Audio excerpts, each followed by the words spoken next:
you, everybody. Welcome to Build Weekend Watch. It's our first show since the week before Thanksgiving, so we're about 5 pounds heavier, and we've caught up on some of this year's content that we and you may have missed. Alongside me today, I have Karen Hahn, entertainment reporter at Polygon, and Kevin Polowy, senior correspondent at Yahoo Entertainment. A little bit of a round of applause for them, if you don't mind. Oh, thank you.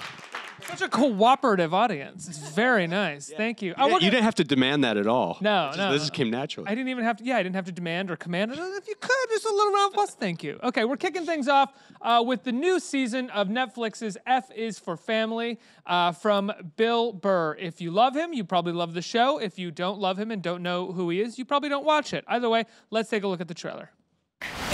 I got a fly lesson in the morning. What? You're learning to fly? We're gonna be pals. Chet is my friend. You can't be pals with him, Chet. You're a soldier. Vic would never hurt a fly. He has parties where midgets fuck on other people's cars. I can't deny any of that. You are no longer my neighbors. Mellow out, Frank. Christ, Vic. You were smarter when you were using narcotics. Okay, that's enough for me to get started again. Woo! I love it. This is the 3rd season. I love this show. I've loved it since the 1st season.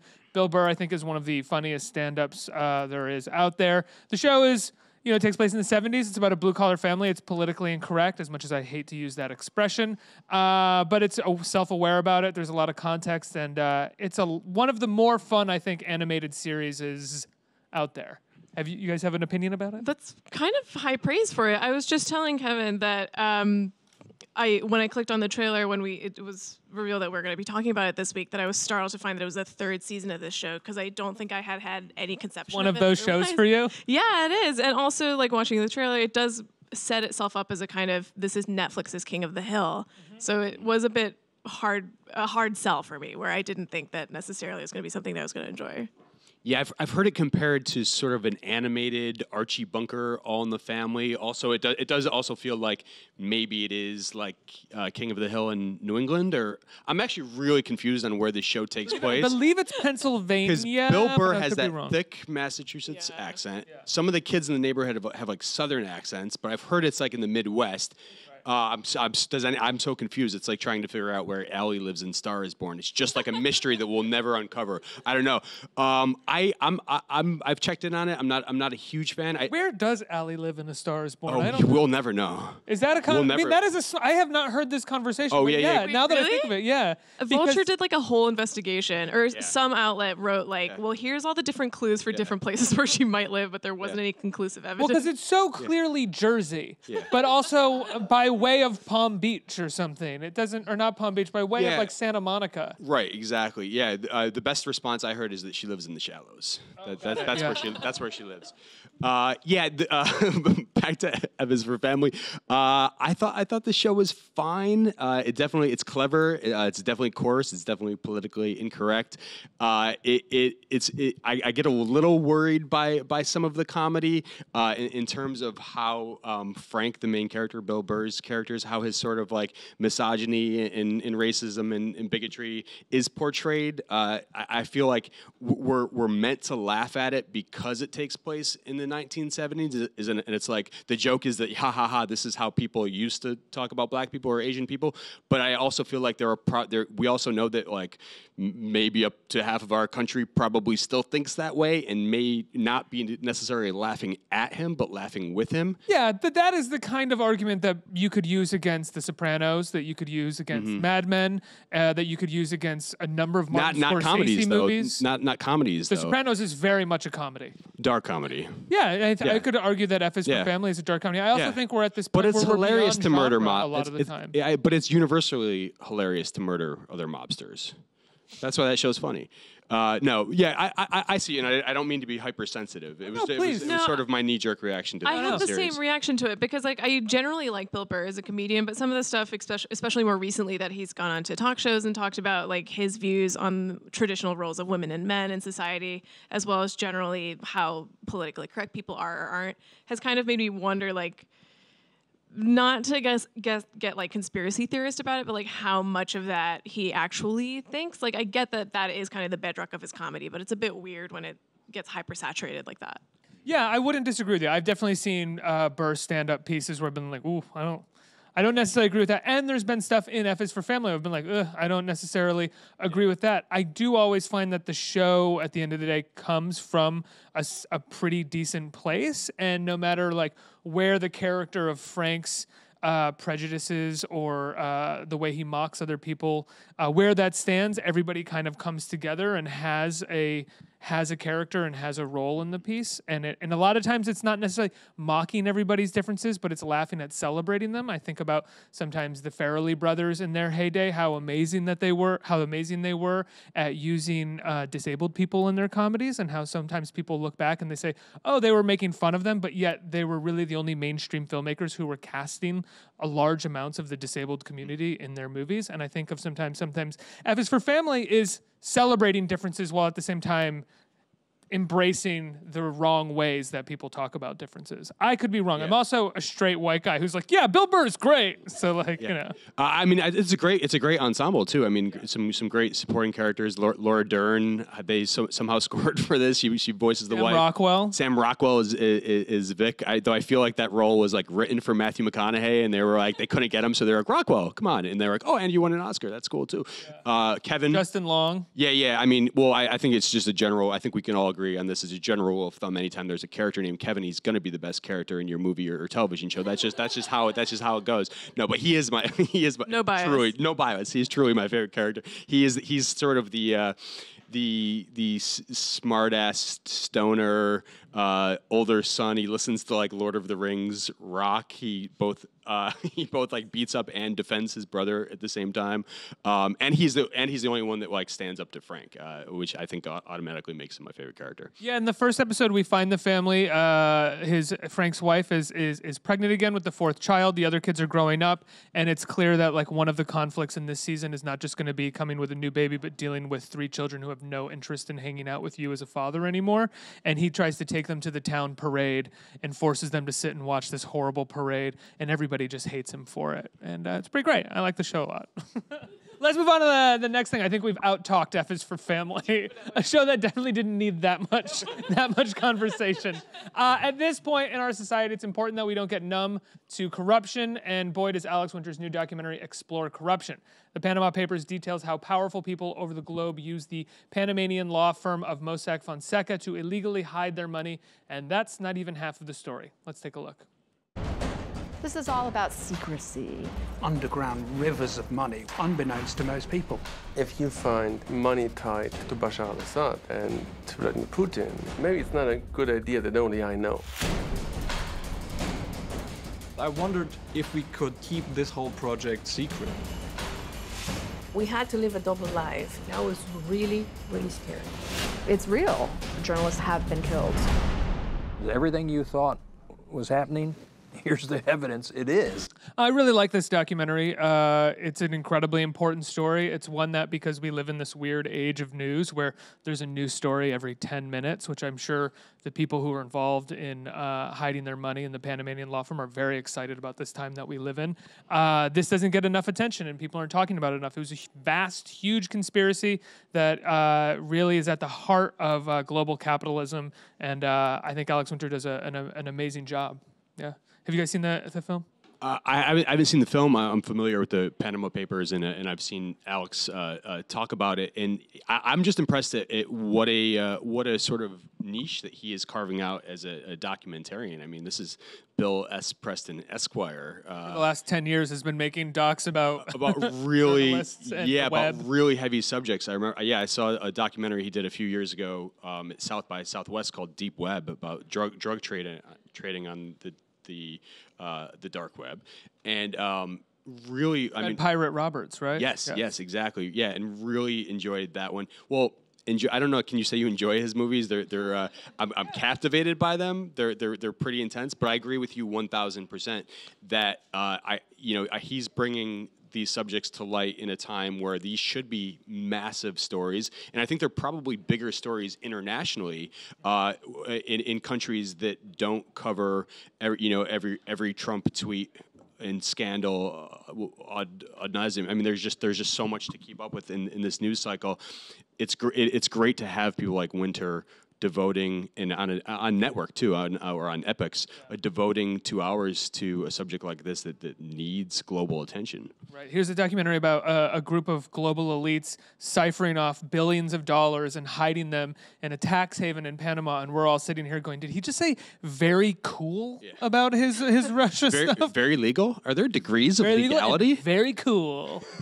Yeah, I mean, that's also kind of the weird thing jumping off of that point, which is that like when this story first kind of came out into the news, it was such a big deal, and then it kind of disappeared so quickly to the point that I don't think since that story came out, I've heard about it since, or until rather, we've talked about it again now. And that's kind of the thing about the whole news cycle, which is that so much stuff is happening. Everything gets about 1 second before something else comes along and kind of subsumes that. It just has become a new form of content. Yeah, right. exactly. It's like, oh, that story happened. What's the next story? Yeah. Right. It's like it's all episodes of a TV show, and not like, no, that story has a massive effect on you and your family, and the roads that you drive on, and the healthcare that you get, and everything that has to do with living with dignity in this world. And people are like, no. What was the tweet? What's the next thing? Well, I know a lot of international leaders have been sort of dragged by this scandal, and there have been people who've lost jobs and whatnot. I'm curious to know, I do have a question for you on this, because I know that in the documentary... I didn't make the documentary. Well, but you've seen it. Yeah. Trump and Putin are sort of implicated in some ways. They're definitely part of this scam. Well, look, billions of, I think $2 billion is talked about in the documentary, $2 billion that Putin has essentially stolen from the Russian people and put in the pocket of one of his oligarch buddies and hidden this money in this Panamanian law firm. And the way that Trump is brought into it, and I think he has money as well, maybe tied up in Mossack Fonseca or some other tax haven somewhere. But the way that he is brought into it is that they are essentially saying that Putin and other kind of kleptocratic leaders couldn't be happier with Trump as a president, because essentially he goes out and legitimizes these things. And they show a clip of the debate between Hillary and Trump, where she says he didn't pay any federal income taxes, and he goes, that makes me smart. And so therefore that legitimizes everybody else in the country saying, well, if I was smart, I wouldn't pay taxes either. And maybe one day I can make enough money where I can cheat on my taxes in that way as well, instead of sort of creating a kind of moral society where we all expect everybody to pay their fair share so we can have roads and we can have decent health care. That's sort of how Trump is brought into the fold. He is the legitimizer for the crooks. That sounds about right. Yes. Very legal, very cool. Okay, since 2011, Hasan Minhaj, Asif Ali, Aristotle Athiras, and Fahim Anwar have done comedy together under the name of Goatface. On Tuesday, the group's first Comedy Central special aired, which offered their perspective on what it's like to be brown in America. Roll the trailer.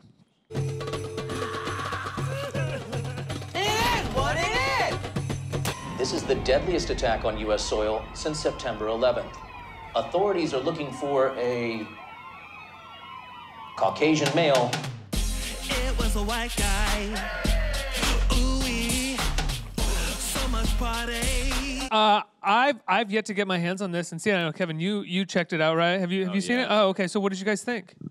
It's absolutely hysterical. Agreed. Like I was saying, I wasn't familiar with Goatface's comedy before, but I know that you said that you had seen them as a group before, right? I'd heard of them as a group. I think my wife actually knows one of the guys, not Hasan, but I'm a huge Hasan Minhaj fan from The Daily Show, from his stand-up special. He's just like, he's killing it on every level. And who knew there were these archives of sketch comedy that he had with this group, Goatface. And this forum gave me the opportunity to dig in on these guys and check out this special. It is hilarious. I know we have our personal picks coming up, but this is probably my favorite thing we're going to talk about today. This is like, and it's all served in a super special. It's not episodic. It's a full hour special on Comedy Central. You can watch it online. Pro tip: you can actually, even if you don't have access to Comedy Central online, you can like sign up for like 24 hours, so you can get it for free. That's what I did. I definitely recommend it. But this is it definitely calls back Key and Peele in a lot of ways. Has maybe a bit of more absurdist humor. I know people have mentioned it reminds them of Kroll Show. I see a lot of that. They do these fake commercials that are just sublime. It's briefly teased in the footage we just saw, but there's a sneakerhead sketch where Hasan goes to Bed-Stuy and interviews these two sneakerheads. And as a sneakerhead, I very much enjoyed it. I think it's the funniest thing I've seen in television in a long time. But these guys are pulling out like these versions, fictional versions of Air Jordans, like based on the scandals in Michael Jordan's life. Like there's like a gambling Air Jordan. There's one based on the jacket that he wore when he hosted SNL. There's a Cryface Jordan, of course, you have to have that. But yeah, these I think these, you know, Hasan obviously the most well known among these four guys. I think if there's any justice in the world, these guys are all going to become stars over the next year or so. I see this getting a lot of attention and turning these guys into comic forces. Yeah, and there's also kind of a parallel between, I don't know if either of you guys have seen Hasan Minhaj's new Netflix show, The Patriot Act. It's really, really good. And part of what makes it stand out from like other news shows or comedy kind of half hours that Netflix has done so far is the way that he can draw on his own specific experiences as a brown person in America and being part of that community, which I think is something that's big in Goatface as well. Like they discuss what it's like being a person of color in America and their respective experiences being immigrants, which lends a sort of edge to their comedy that I think isn't necessarily true of everyone that has an hour special. Which is I think summed up in the first like 2 minutes of the series, which is that moment where they celebrate over the fact that it was a Caucasian who plotted this massive terrorist act. That scene continues with like a 2-minute dance party. There at one point, I mean, this kind of sums up the show. I think in a nutshell. At one point, a guy appears and he's kind of like a Blade figure, but instead of like wielding swords, he wields like kebab sticks. Yeah. It's just genius and sublime. Check it out.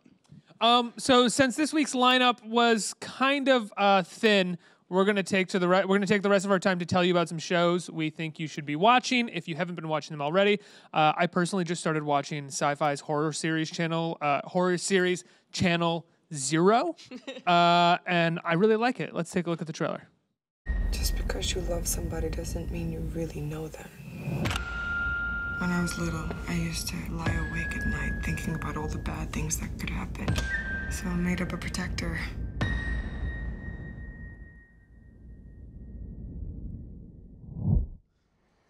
You should run.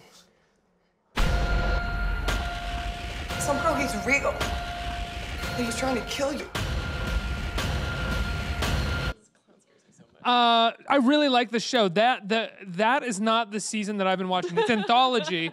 And so each season is a different story, and they're all based off of this thing called creepypastas online, which I'm going to allow you to explain because you just nodded like you know what that is. I unfortunately do not. But it's incredibly well done. If you like horror, and even if you like really good horror, this stuff is great. The creators do an amazing job writing. It feels sometimes referential to corny horror, like while at the same time being really smart and very well directed. And I think it just exceeds expectations for a show on Sci-Fi as well as a horror anthology show. I pick it over something like American Horror Story, which I think travels in camp and trash just a little too much for my taste. And I like camp and trash. No, I totally agree. Like every season of Channel Zero has been really good and kind of exceeded expectations as to what it would be for like a horror anthology show on Sci-Fi, as you were saying, to the point that I think it is the best show on the network right now. Briefly, creepypasta is just like horror that has spawned from weird stuff on the internet that I feel like is Slender Man technically creepypasta? It is, which I think that's the like tentpole creepypasta where everyone knows what that is and it's a pretty good thing to refer back to. Just the horror version of, I guess, not to swear, but shit posting. You can like swear. The horror version of that, if that makes any sense. What's shit posting? Well, it's fun to make someone explain these terms because everyone kind of knows what it's like. You can point at it and be like, that's shit posting. But then to have to explain what shit posting without an example in front of you, it's almost impossible. Posting shit.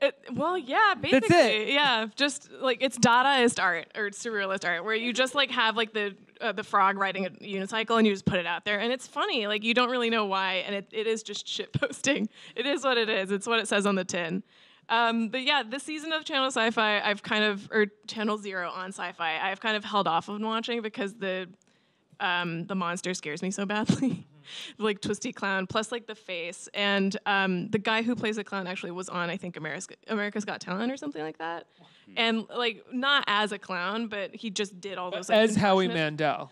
Yeah, obviously, yes. But he like did all those contortionist tricks, and I remember one of the judges was immediately just like, no, I can't do that. Like, it's too much. I can't watch it, which is how I feel about him like twisting around like skip over the rest of Butcher's Block, which is the third season, which I really like, and maybe just jump to this one if it's a contortionist clown monster. It's really scary. I was gonna watch the show, but I'm terrified of clowns. So are you really? Not anymore. Yeah. Are you actually? Especially this day of age, they're jumping out of the fucking forest. Look like at the poster. That's his face. They're real. Clowns he won't are look real. at it. He's not looking at it. He won't look at it. That. You're pointing at it. You're telling him to look at it, and he's not looking at it. Look at that fucking clown. Look at it. I'm just gonna keep swearing. Just now look that I at know it. Not just take a look. Yes. All right.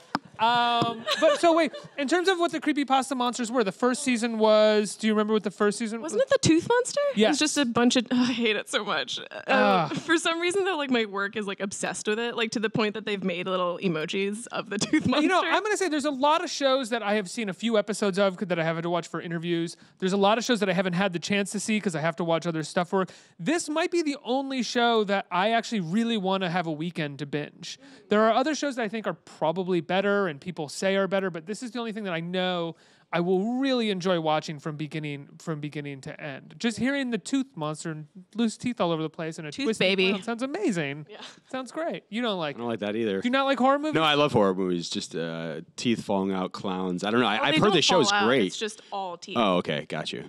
Okay, maybe worse. No, I have heard this recommendation from a lot of people. This show seems to be really bubbling up right now. So I will watch. I'll just skip the clowns.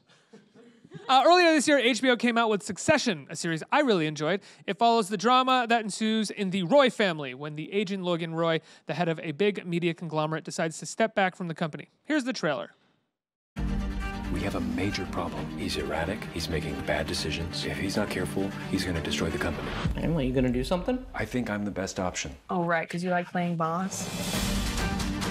This is my vision. I take over, you two under me. Under you. Can we think about it? Yeah, of course. I thought about it. Fuck you. This family's broken, and that has consequences. Kick out the old man, in with the new guard. Love, but this is your pick, so let's talk about it.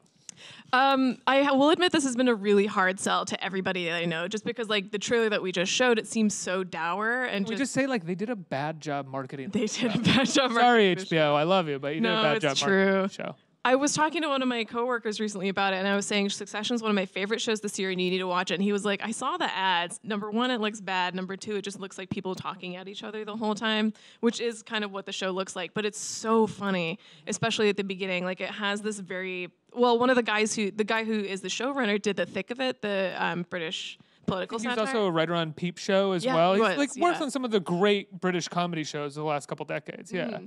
Yeah, and that sense of humor just comes through so clearly in this series. And except by the end of it, it warps into this very Greek Shakespearean tragedy. It's absolutely incredible. Well, it's strange because for me, it started as this Greek Shakespearean tragedy, and I didn't like it at first because I was like, the first episode, I was like, I do not need an empathetic portrayal of these shitbag rich people. I'm sorry, this is not the time for this.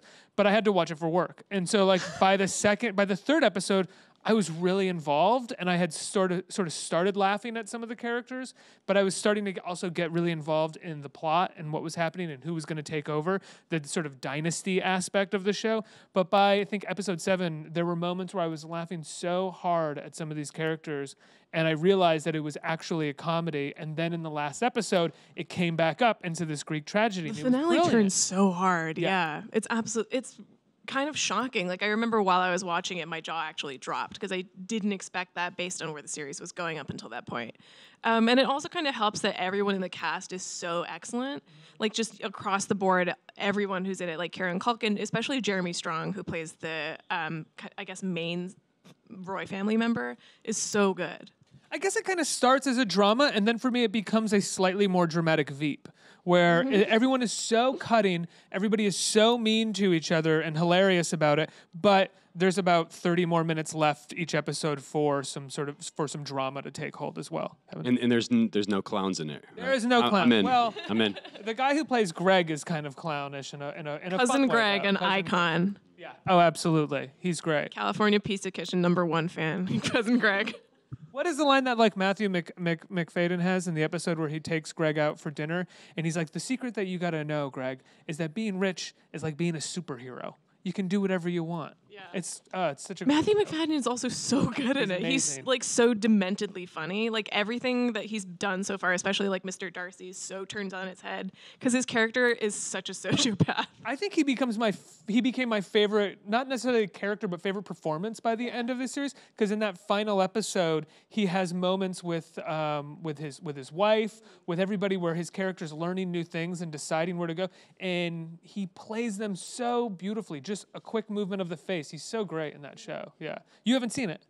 I haven't, no. Because you're looking at us like you're bored. Like, No. I was great. mentioning to Karen, I have the Blu-ray. I just arrived. It's top of the pile right now. And there's CPK mentions. There's California Pizza Kitchen. There is. So obviously, yeah. Oh yeah. No. I ride with CPK. Give it time. I do. Give it It's time great. because you might not dig it first couple episodes. Yeah. I'd say give Okay. it time. Okay, next up we have Adult Swim's Dream Corp LLC. This series takes place in a therapy facility where a group of scientists record and analyze patients' dreams. Take a quick look. It's been a long time, patient 13. That's because you canceled my last 4 appointments. Reflex is good. Well, let me take your hat. Let me replace your hat. I got the chrome dome from Operation Acid Moose. Classified. Everything is classified. Nurse Hammond. Truth paste. Lick this toothpaste. Lick it. Lick it. Just lick it. Lick it. Lick it. Lick it. Lick it. Lick it. Lick it. Lick it. Lick it. Lick it. Lick it. All right, Polowy, this is yours. Yeah, I love seen it. I love the show, Adult Swim. Full disclosure, the creator Daniel Stesson is a friend of mine, but I can say objectively that he is a mad genius. This show is like it's like The Office on mushrooms, basically. It's like it's like The Office on a candy flip. That's LSD and ecstasy at the same time. You guys know that you NYU, right? This show it is. Did you say acid and LSD at the same time? No, I said acid and ecstasy at the same time. Oh, it's fun. Yeah, candy flip. I know you know the candy flip. But like I said, he's not wrong, but it's weird that he did bring it up. I'm just not going to deny it in front of people. Yes. But the Office. 2018. All this stuff's almost legal anyway. Exactly. The Office comparisons, though, I think make a lot of sense. The show is actually counts among its producers sort of a transatlantic Office connection. John Krasinski from the U.S. version, Stephen Merchant, who voices a bot in the show, are both producers on this. But the premise in a nutshell, it's about this sort of rogue team of scientists who have developed this technology where they can travel into people's dreams as a means of therapy. And it's a hybrid live action. So the setup scenes, which we just saw in the preview, are live action. And then when they go inside people's heads, they're in this like really whacked out like rotoscope animation. And it's just one of those shows that the jokes, the one-liners, the dialogue is so like rapid fire, so hyper quick. It comes at you like a mile a minute to the point where you want to immediately watch these shows because you weren't able to sort of digest everything that was thrown at you. Luckily, it's on Adult Swim, so it's only 15 minutes long, so it is very easy to watch a couple times if you'd like to.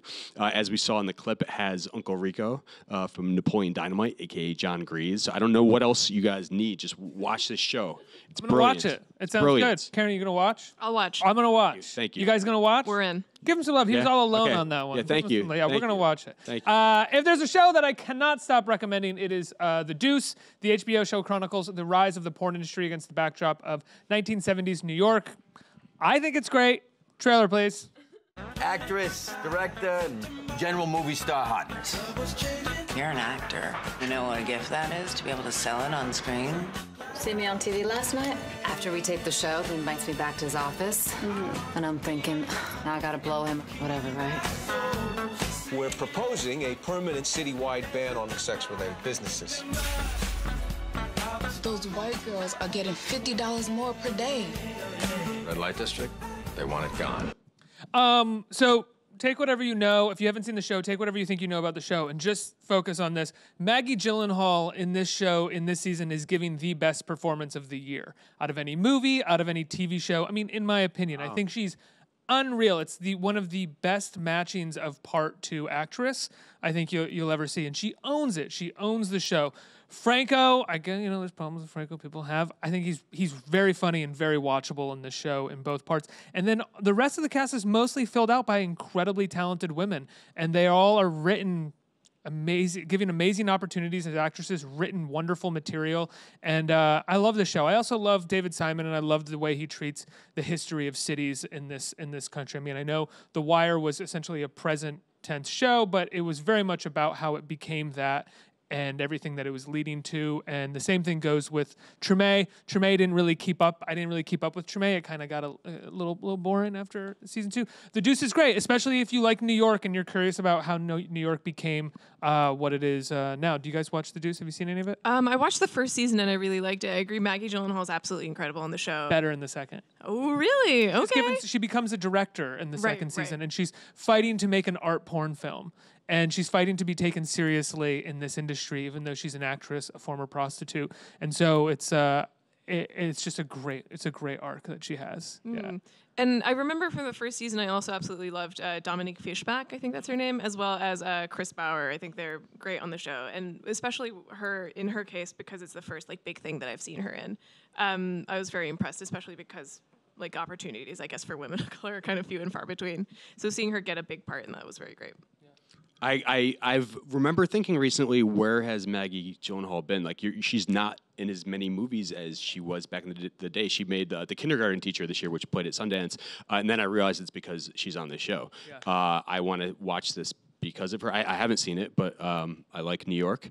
I like Maggie Gyllenhaal. I like porn. I'm in. This is an honest show today. Candy flipping, porn, whatever you guys want to talk about. Let's get into it. The first season, if you start watching the first season is good. The second season is much, much better. The second season I thought was one of the best 10 hours of television this year. This past spring, AMC premiered their anthology series The Terror, inspired by a real-life captain's expedition. The first season focuses on a crew's struggle to survive after they find themselves frozen and brutal uncharted territory. Let's take a look. Our men have been out there in unimaginable temperatures. No one can convince me that optimism or confidence is wrong enough. As a trusted friend once put it, this place wants us dead. Great show. Karen? So this, I guess, is my version of The Deuce, where I'll talk about it at any moment that any moment possible. It's genuinely one of the best TV shows I think I've ever seen, not just this year, but in general. Obviously, I can't speak to, I guess, the second season of the show since it's going to be an anthology series, and the showrunners are switching over for the second series. Would you say one of the showrunners is also the writer of Suspiria? Yeah, David Kajanic. He's absolutely great, and he's done such incredible work on this season of The Terror. So it is based on a historical mission. Dan Simmons, a little while back, wrote a book called The Terror, which gave a kind of sci-fi horror spin to things because nobody at that point really knew what had happened to the expedition. The context is that these two ships went out to try to discover the Northwest Passage and just never came back. And we didn't know what had happened to them or where the ships were until the past 2 years or so. So Dan Simmons wrote the book, and then the TV series is based on the book as well as more recent discoveries. And as just TV, let alone horror or sci-fi, it's really just stupendous writing. Yeah, I'll say I've seen a number of episodes of the show. It's fantastic, but it's one of the few shows I've found that I actually want to experience more like a movie, in the sense that it doesn't operate in the way that a TV show operates, where it's each scene is clearly motivating the plot for this character to move forward. There's something far more atmospheric and slow and creepy about it, and I would rather sort of shut the lights off and have to watch it, whereas most TV you can kind of be I'll do something while I'm watching this, and I'll still be able to catch up on the plot because it's constantly telling me what the plot is as it moves forward. If you can watch it that way, I would highly recommend it because the show's built so densely, the sound design, all the details, everything that you see in the episodes will be relevant later on in the series. They actually screened the first 3 episodes at IFC Center, in a movie theater for What the Fest Horror Festival a little while back, and it was kind of the perfect way to see it. Obviously, that's not a possibility for anybody, for any of us, but the more you can concentrate on it, and I know that doesn't sound fun, but the more you can concentrate on it while you're watching it, the better it is. It's really, really great. Kevin, have you seen The Terror? Yeah, it looks terrifying. Last but not called least, The Terror. we It's have called the The Terror. HBO series Barry. The Emmy-nominated comedy stars Bill Hader as a hitman who finds himself at a professional crossroads when he falls in love with acting. Check out the trailer. The acting class made me feel really good. I feel really motivated right now. These are professional actors. They're the real deal, and they say I got something. You're a killer, Barry. Acting is a direct conflict. Being someone who anonymously kills people. If you're going to be an actor, here's my only direction. Adapt. Adjust. Let the cat out. Barry rules. Kevin? Oh, yeah. And I'm sorry. I don't think this is exactly breaking news that this show is brilliant, but I will use this as a platform to say if you have not seen the show, watch this damn show. It just won 3 Emmys. Bill Hader won an Emmy. Henry Winkler won an Emmy for sound mixing. The sound mixing on the show is like superb, primo. I don't notice the sound mixing. What's so interesting That's about how good the sound mixing is. That you don't even notice the sound mixing. This is the best thing Henry Winkler has done since Happy Days, maybe The Waterboy. But for me, the show is all about Bill Hader. If you're unfamiliar, it's about this hitman from the Midwest. I think he's from Cleveland. Goes out for a job in Los Angeles and just gets seduced by the entertainment industry. He tries to make it as an actor.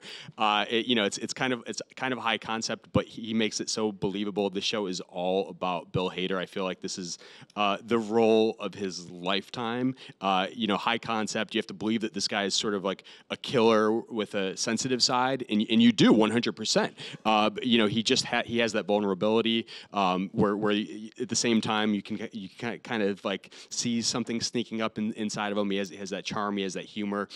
He's brilliant. I think this is the best. He's done a lot of good things in his young career. I think this is the best thing he's ever done. I'm even okay with it delaying the Stefan movie for a couple more years. That I still want one of these days. And he also directed a few of the episodes. He did, right? yeah. It's kind of nuts, like how good of a director he is. Like kind of infuriating. I think him and Alec Berg directed all of them, or maybe 1 or 2 of them were directed by other directors. But he and Alec Berg, who was a writer on Seinfeld, essentially one of the showrunners of Silicon Valley, and other shows as well. I don't think he ever worked on Veep, but his associates are kind of on Veep as well. Everything he touches team. is gold, basically. Well, except for the last season of Silicon Valley, which was airing at the same time as Barry, which I was kind of like, oh, this is why Barry's so good. Yeah, no one's paying attention to Silicon Valley. Yeah. What I loved about Barry was how well the show raised the stakes. Mm-hmm. Every episode threw something into the mix that on paper would almost be unbelievable, but works so well on the show. And the stakes, they always say when you're telling a story, how can you raise the stakes? How can you raise the stakes? And Barry is just consistently, every episode, dropping something in. I keep coming back to the episode where he has to wait for his boss to get the notification that a DHL package has arrived at the destination before he can kill him. It just strikes that the perfect, I think the perfect tone somewhere between black comedy and true blue suspense. But I think you nailed it. It just continues to raise the stakes, and you just roll with it. Well, yeah. What's interesting is I did not love the pilot that much. I thought it was fine, but I was kind of I grew up in the 90s, so I've seen the Hitman Has a Sensitive Side movie. There was actually one with Jason Priestley called Cold Blooded in the 90s.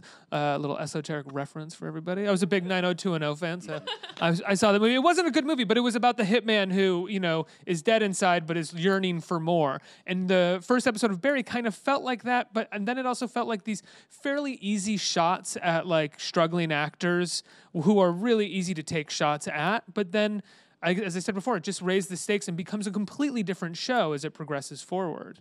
I think it helps that the supporting cast is also good. As you're saying, Henry Winkler is absolutely fantastic, and so is Anthony Carrigan. I think low-key NoHo Hank is maybe my favorite character on the show. He's so funny. He's really great. He's but he's also another criminal who's clearly yearning for something more outside. He of just the wants to be world. friends. Yeah. Yeah, he's looking for a kind of connection. Yeah. And then the woman who plays Sally is wonderful as well. As is Stephen Root, who's always amazing. That is Stephen Root in it, right? Yeah, that's him. Yeah. Yeah. Okay.